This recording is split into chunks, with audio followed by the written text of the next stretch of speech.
Good morning, everyone.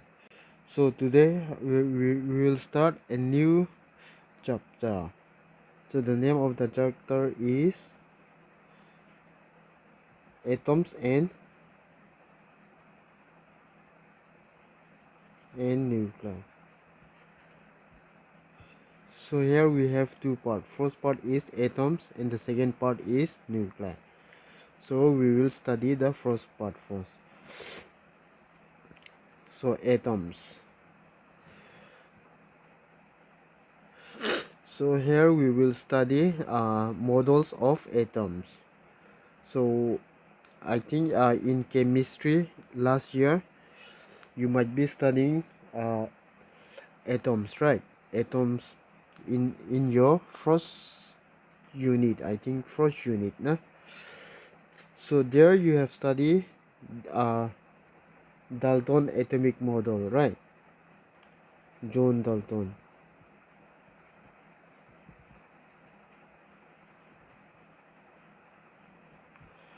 So this is the first model of atoms.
as atom is electrically neutral. The total negative charge of electrons surrounding the nucleus is equal to the total positive charge on the nucleus. And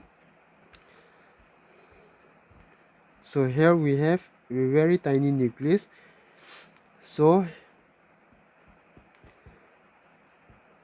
electron, this total number of electrons surrounding this tiny nucleus is equal to, inside this nucleus also there is proton, is equal to proton. Okay, number of proton, number of electron is equal to number of proton. This electron revolve around the nucleus in various circular orbit. The centripetal force required by electron for revolution is provided by the electrostatic force of attraction. Okay.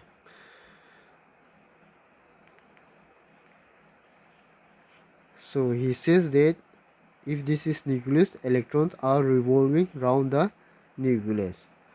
So electron is negative and this nucleus is positive, because proton are there, right, in the nucleus. So the revolution of electron is the last part. This the force required by electron for revolution is provided by electrostatic force. So the force required for this electron to revolve around the nucleus is provided by electrostatic force of attraction. And so this is these both of them are charged, right? One is negative, one is positive. So if there is charge, then we have to apply Coulomb's law, right? So Coulomb's law means electrostatic force, nah?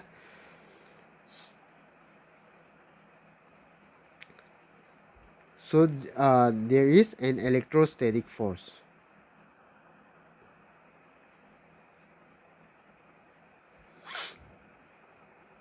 So because of this electrostatic force, electron can revolve. Now, what is the limitation of Rutherford atomic model? So according to, okay, first point is, see, in electromagnetic theory, whenever a charged particles, whether it is positive or negative, accelerate, if a charged particle particles accelerate, then it radiates energy. Okay, just remember this point. If according to electromagnetic theory, if a charged particles accelerate, then it radiates energy. Okay, so according to Rutherford, it says that electrons are revolving. So when if it revolves, mean it changes velocity, right?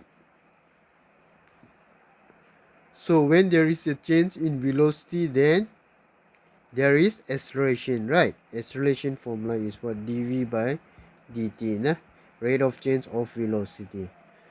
Because it is moving in a circular orbit, that means it has some velocity, or velocity is changing, right? So that means this electron must radiate energy, right? So if it radiates energy, then it loses energy, so when it loses energy, then this force of attraction, this electrostatic force will pull, right? So the electron will move like this, if it, because it is radiating energy, na? So slowly it will lose energy, and finally it will collapse, right, into the nucleus. But this does not happen, right? Because there is always an electron in an atom, na? If this is true, then there won't be any electron.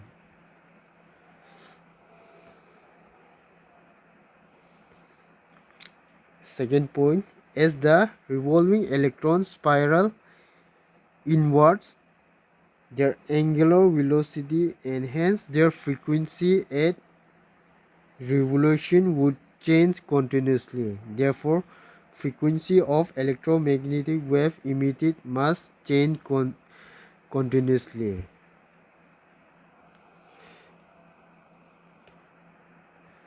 Here also, so it means that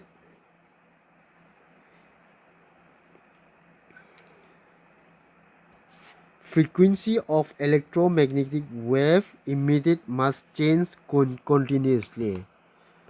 Nah, this this this line, this point you will understand in the group in the next topics. Okay, next topic when we study spectrum. For time being, just remember this, that it could not explain the continuous spectrum.